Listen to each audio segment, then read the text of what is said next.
प्रिय विद्यार्थियों, आज हम कक्षा 12 हिंदी की पाठ्यपुस्तक आरोह भाग 2 के गद्य खंड के अध्याय 16 में वर्णित कहानीकार रजिया सज्जाद जहीर की कहानी, जिसका शीर्षक है नमक, से संबंधित अभ्यास प्रश्न हल करने जा रहे हैं। वीडियो भाग 1 में हमने कहानीकार रजिया सज्जाद जहीर के व्यक्तित्व के बारे में, इनके कृतित्व के बारे में बहुत अच्छी तरह से जान लिया है, पढ़ लिया है। वीडियो भाग 2 और 3 में हमने इनके द्वारा रचित कहानी, जिसका शीर्षक है नमक, इसको बहुत अच्छी तरह से पढ़ लिया है, समझ लिया है। तो आइए आज वीडियो भाग 4 में हम कहानी नमक से संबंधित अभ्यास प्रश्न हल करें। पहला प्रश्न है, सफिया के भाई ने नमक की पुड़िया ले जाने से क्यों मना कर दिया? इसका उत्तर लिखेंगे, सफिया का भाई पाकिस्तान में एक बड़ा पुलिस अफसर था। सफिया के भाई ने लाहौर से अपने साथ नमक लेकर जाने के लिए सफिया को मना कर दिया था। उसने कहा कि पाकिस्तान से भारत में नमक ले जाना गैरकानूनी है और कस्टम पर उसको इसकी इजाज़त नहीं मिलेगी। कस्टम के अधिकारियों द्वारा नमक की पुड़िया पकड़े जाने पर उसके सामान की चिंदी चिंदी बिखेर दी जाएगी। उसके सामान को पूरी तरह से बिखेर दिया जाएगा। यदि उसके साथ कोई भी गैरकानूनी वस्तु कस्टम में जांच के दौरान मिलती है तो उसके सामान की पूरी तरह से चिंदी चिंदी कर दी जाएगी, उसके सामान को बिखेर दिया जाएगा और इससे उन सब की भी बदनामी होगी। भारत में नमक की कोई कमी नहीं है, इसलिए नमक ले जाने की कोई ज़रूरत नहीं है। इस प्रकार सफिया के भाई ने नमक की पुड़िया ले जाने से मना कर दिया। अगला प्रश्न है, नमक की पुड़िया ले जाने के संबंध में सफिया के मन में क्या द्वंद्व था? उत्तर लिखेंगे, सिख बीबी की शक्ल सफिया की माँ की तरह ही थी। सफिया ने उनको नमक लाने का वचन दे दिया था। पाकिस्तान से नमक भारत लाना गैरकानूनी था। अतः सफिया का मन इस संबंध में द्वंद्व में पड़ा हुआ था कि वह उसे कैसे ले जाए। वह लाहौरी नमक को पाकिस्तान से हिंदुस्तान किस प्रकार से लेकर जा सकती है। वह नमक को चोरी छिपे ले जाना नहीं चाहती थी। वो यह भी नहीं चाहती थी कि मोहब्बत का तोहफा जो लाहौरी नमक के रूप में उसके पास में है, उसे वह चोरी छिपे लेकर के जाए और कस्टम पर दिखाकर ले जाने में रोके जाने का डर था। उसका मानना था कि सौगात और मोहब्बत का तोहफा चोरी से ले जाना ठीक नहीं है। इस प्रकार नमक की पुड़िया ले जाने के संबंध में सफिया के मन में यह द्वंद्व था। अगला प्रश्न है, जब सफिया अमृतसर पुल पर चढ़ रही थी तो कस्टम ऑफिसर निचली सीढ़ी के पास सिर झुकाए चुपचाप क्यों खड़े थे? सफिया की बातें सुनकर कस्टम ऑफिसर सुनील दास गुप्त बहुत भावुक हो गए थे। उन्हें अपनी मातृभूमि ढाका की याद आ गई थी और वह उसी की याद में, अपनी मातृभूमि की याद में खोए हुए विभाजन की त्रासदी के बारे में सोच रहे थे। उस समय वे सोच रहे थे कि भारत पाकिस्तान का विभाजन होने पर भी लोगों के दिलों में अपने अपने वतन के लिए बहुत आत्मीयता का भाव है और लोग अपनी जन्मभूमि के लिए अपने हृदय में बहुत श्रद्धा, सम्मान और अपनत्व का भाव रखते हैं। लाहौर अभी तक उनका वतन है और दिल्ली मेरा या मेरा वतन ढाका है जैसे उद्गार किस सामाजिक यथार्थ का संकेत करते हैं? इसका उत्तर हम लिखेंगे, इस कहानी के 3 प्रमुख पात्र हैं। पहली सिख बीवी जो लाहौर को अपना वतन बताती है, दूसरे पाकिस्तान कस्टम ऑफिसर जो दिल्ली को अपना वतन मानते हैं और तीसरे भारतीय कस्टम ऑफिसर सुनील दास गुप्त जो अपना वतन ढाका मानते हैं। और सफिया इन सब के साथ में एक महत्वपूर्ण पात्र के रूप में हमें दिखाई पड़ती है। ये बातें इस सामाजिक यथार्थ की ओर संकेत करती है कि भारत पाक का विभाजन होने के बावजूद भी लोगों की भावनाओं को आपस में बांटा नहीं जा सका है। भारत और पाकिस्तान का विभाजन हो गया, लेकिन इसके बावजूद भी लोगों की भावनाओं को नहीं बांटा जा सका है। अपनी जन्मभूमि के प्रति उनका प्यार पहले जैसा ही है। अपनी जन्मभूमि के प्रति उनके हृदय में श्रद्धा, सम्मान और अपनत्व का भाव पहले की तरह ही मौजूद है। नमक ले जाने के बारे में सफिया के मन में उठे द्वंद्वों के आधार पर उसकी चारित्रिक विशेषताओं को स्पष्ट कीजिए। सफिया का अंतर्द्वंद, सिख बीबी को अपनी माँ का हमशक्ल पाकर उसके प्रति सफिया के मन में मातृभाव उत्पन्न हो गया। वह उसे माँ के रूप में ही सम्मान देने लगी। उसने सफिया से पाकिस्तान से थोड़ा लाहौरी नमक लाने की इच्छा व्यक्त की। सफिया ने उसे पूरा करने का निश्चय किया, परंतु पाकिस्तान से भारत नमक लाना कानून के विरुद्ध था। सफिया अपने वायदे पर दृढ़ थी। उसने तय किया कि वह नमक तो अपने साथ में लाहौर से हिंदुस्तान अवश्य ही लेकर के आएगी, भले ही चोरी छुपे ले जाना पड़े। उसने नमक की पुड़िया कीनू के फलों की टोकरी में छिपा दी, परंतु उसे ऐसा करना उचित न लगा। वह प्रेम की सौगात को चोरी से नहीं ले जाना चाहती थी। उसने नमक की पुड़िया को कस्टम अधिकारियों को दिखाकर ले जाना तय किया, ले जाने का निश्चय कर लिया। उसको विश्वास था कि कस्टम वाले भी मनुष्य होते हैं, उनका दिल भी धड़कता है, वे भी इंसान ही होते हैं तथा मोहब्बत और मानवता की भावनाएं उनके दिल में भी होती है। यहाँ पर सफिया की चारित्रिक विशेषताओं की हम चर्चा कर रहे हैं। लाहौरी नमक भारत ले जाने के विषय में जो द्वंद्व सफिया के मन में उठ रहा था, उसका कारण सफिया का उदार और सांप्रदायिक भावनाओं से अप्रभावित होना है। यानी सफिया एक उदार हृदयी महिला है और सांप्रदायिक भावनाओं से वह अप्रभावित रहती है। वह मोहब्बत को, इंसानियत को ज़्यादा प्रमुखता देती है। उसके मन में मानवीयता, मोहब्बत और अपनेपन की भावना भरी हुई है।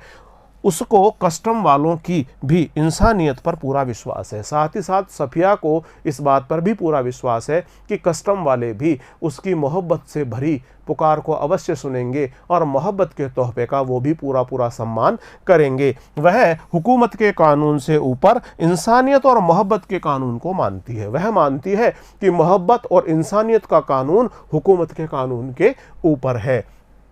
अपने विश्वास से वह दोनों देशों के कस्टम अधिकारियों को प्रभावित करने में सफल होती है। सफिया अपने वायदे की पक्की है और उसे पवित्र साधनों से ही वह पूरा करना चाहती है। अगला प्रश्न है, मानचित्र पर एक लकीर खींच देने भर से जमीन और जनता बट नहीं जाती। उचित तर्क और उदाहरणों के जरिए इसकी पुष्टि कीजिए। उत्तर हम इस प्रकार से लिखेंगे, राजनीतिक आधार पर किसी देश का बंटवारा उसको नक्शे में तो अलग अलग कर सकता है, लेकिन उस देश की जनता के दिलों को नहीं बांटा जा सकता। भारत का विभाजन इसका प्रत्यक्ष उदाहरण है। भारत और पाकिस्तान का विभाजन इसका प्रत्यक्ष उदाहरण है। कहानी के पात्रों सफिया, सिख महिला और कस्टम के अधिकारियों की भावनाएं उपर्युक्त तथ्य को प्रमाणित करती है।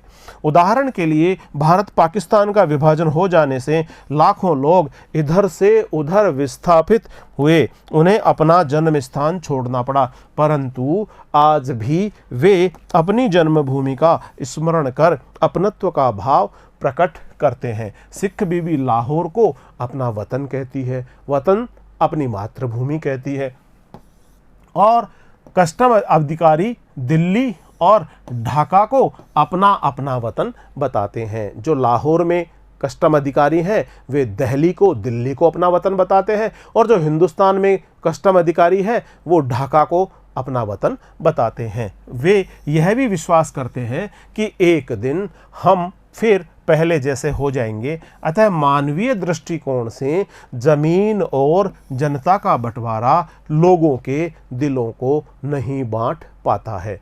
अगला प्रश्न है, नमक कहानी में भारत व पाक की जनता के आरोपित भेदभावों के बीच मोहब्बत का नमकीन स्वाद घुला हुआ है, कैसे? इसका उत्तर हम इस प्रकार से लिखेंगे, भारत और पाकिस्तान का विभाजन राजनीतिक कारणों से हुआ था। भारत व पाक की जनता के बीच कथित भेदभावों को जन्म देने वाले भी राजनीतिक नेता, बड़े अधिकारी तथा विशिष्ट वर्ग के लोग ही हैं। प्रतिबंधित लाहौरी नमक भारत पहुंच जाना और अनेक ऐसी ही घटनाएं दोनों देशों की जनता के बीच बनने वाले मोहब्बत का सेतु है। मोहब्बत का जो सेतु बन रहा है, मोहब्बत का जो पुल बन रहा है, जो दोनों देशों के लोगों को आपस में जोड़ने का काम करता है। जो प्रतिबंधित नमक है जिसको लाना हिंदुस्तान में गैर कानूनी है, उस नमक का हिंदुस्तान में पहुंच जाना, इस प्रकार से जो मोहब्बत का तोहफा है उसको हिंदुस्तान में पहुंच जाना, इसी प्रकार से ये दोनों देशों की जनता के बीच बनने वाले मोहब्बत के सेतु का काम करता है। मोहब्बत का ये नमकीन स्वाद सारे आरोपित भेदभावों को मांग कर अपनी मातृभूमि के प्रति श्रद्धा, सम्मान एवं अपनत्व के भाव की उपस्थिति दर्ज कराता है। नमक कहानी में हिंदुस्तान पाकिस्तान में रहने वाले लोगों की भावनाओं, संवेदनाओं को उभारा गया है। वर्तमान संदर्भ में इन संवेदनाओं की स्थिति को तर्क सहित स्पष्ट कीजिए।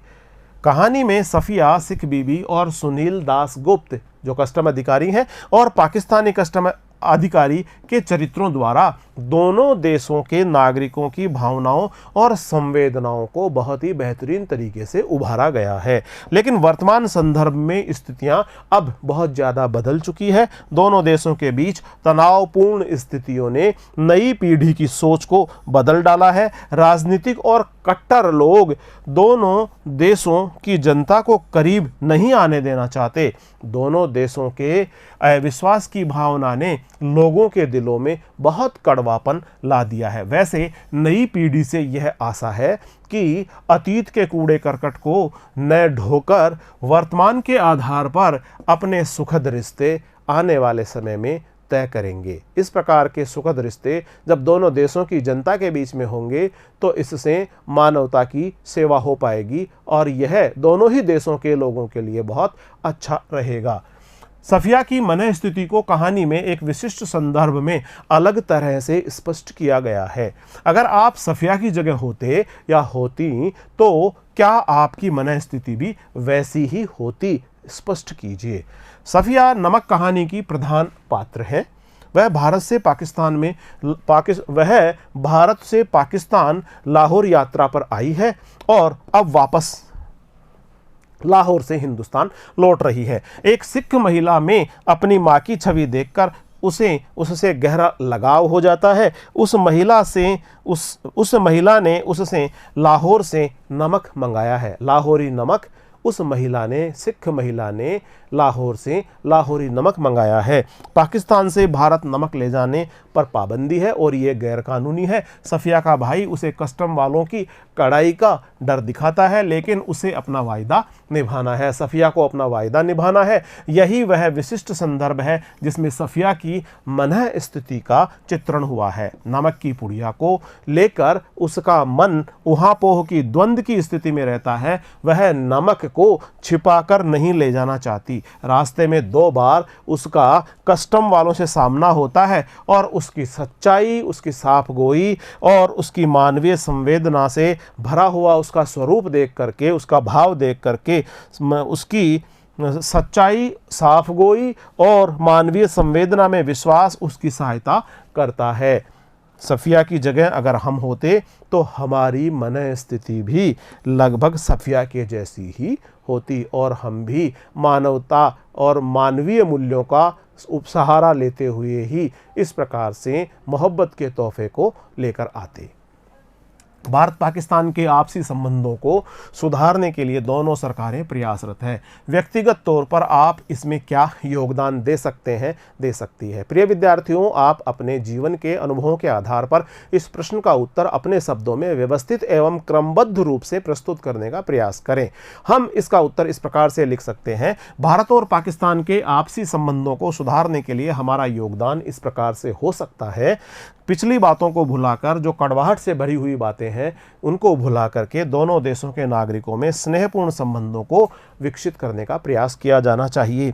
पाकिस्तान से भारत आने वाले खिलाड़ियों को और भारत से पाकिस्तान जाने वाले खिलाड़ियों को इन कलाकारों के साथ में प्रेमपूर्ण और सम्मानजनक व्यवहार किया जाना चाहिए। दोनों देशों के बीच व्यापार को यथासंभव बढ़ावा दिया जाना चाहिए तथा आर्थिक संबंधों को भी दृढ़ बनाया जाना चाहिए। भारत तथा पाक के प्रतिनिधियों को मिलाकर एक ऐसी संस्था विकसित की जानी चाहिए जो दोनों देशों की समस्याओं पर विचार करे तथा मतभेदों को दूर कर दोनों देशों की सरकारों व आमजन को आपस में निकट लाने का कार्य करें।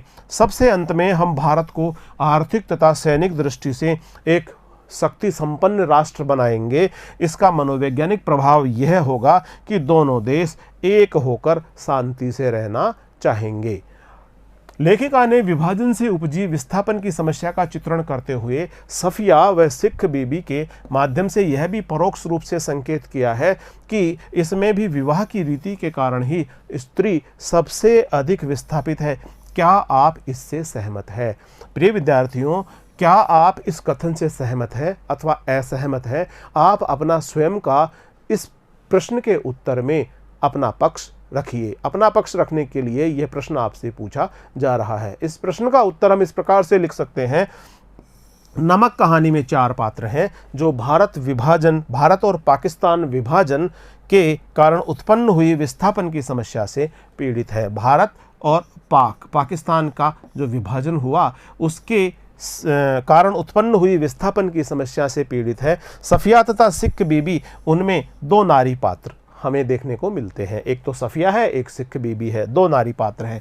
सिख बीबी विभाजन के समय सहपरिवार लाहौर से भारत आ गई थी। सफिया अपने भाइयों से मिलने लाहौर गई, उसके भाई ही भारत से पाकिस्तान गए थे। कहानी में ऐसा कोई संकेत नहीं है कि उनको विवाह के कारण विस्थापित होना पड़ा था। अतः विवाह के कारण स्त्री सबसे अधिक विस्थापित है। कहानी के संदर्भ में इस कथन से सहमत नहीं हुआ जा सकता है। वैसे विवाह के बाद लगभग प्रत्येक स्त्री को पति के घर जाने के कारण विस्थापित होना ही पड़ता है। इसमें आप अपने जीवन के अनुभवों को शामिल करते हुए इसका उत्तर लिख सकते हैं। विभाजन के अनेक स्वरूपों में बटी जनता को मिलाने की अनेक भूमियां हो सकती है, अनेक आधार हो सकते हैं। रक्त संबंध, विज्ञान, साहित्य व कला, इनमें से कौन सबसे ज़्यादा ताकतवर है और क्यों? भारत और पाकिस्तान के विभाजन के अनेक स्वरूपों में बटी जनता को मिलाने की अनेक भूमियां हो सकती है, अनेक आधार हो सकते हैं। रक्त संबंध हो सकता है, विज्ञान हो सकता है, साहित्य व कला भी इसका आधार, इसकी भूमि हो सकता है। इनमें से सबसे अधिक शक्तिशाली साहित्य व कला को ही माना जा सकता है। साहित्य व कला मनुष्य को गुणग्राहक और उदार बनाते हैं। इनकी सीमाएं देश काल के बंधन में नहीं बंधती। कला की सीमा, साहित्य की सीमा देश काल की सीमाओं में नहीं बंधती है। साहित्यकारों और कलाकारों का निर्बाध आवागमन दोनों ही देशों की जनता को आपस में मिला सकता है। साहित्य और कलाकृतियों का आदान प्रदान भी इसमें सहायक हो सकता है। रक्त संबंध ताकतवर तो है, किंतु धर्म और विभाजन के निषेध से मुक्त होकर ही वे मानवता की सेवा कर सकते हैं। इस प्रकार प्रिय विद्यार्थियों, आज हमने अध्याय 16 में कहानीकार रजिया सज्जाद जहीर की कहानी नमक से संबंधित अभ्यास प्रश्न हल किए हैं। प्रिय विद्यार्थियों, आपको अभ्यास प्रश्न हल करते समय जहां पर भी महत्वपूर्ण बिंदुओं को अंकित करना हो, लिखना हो, वहां पर आप वीडियो को पॉज करके महत्वपूर्ण बिंदुओं को अपनी नोटबुक में अवश्य अंकित कर लिया करें, जिससे आपकी पढ़ाई और भी पक्की हो सके, आपकी पढ़ाई और भी मजबूत हो सके। अगले वीडियो में हम अध्याय 17 हजारी प्रसाद द्विवेदी का रचित ललित निबंध, जिसका शीर्षक है शिरीष के फूल, लेकर शीघ्र ही आपके समक्ष उपस्थित होंगे। तब तक नमस्कार।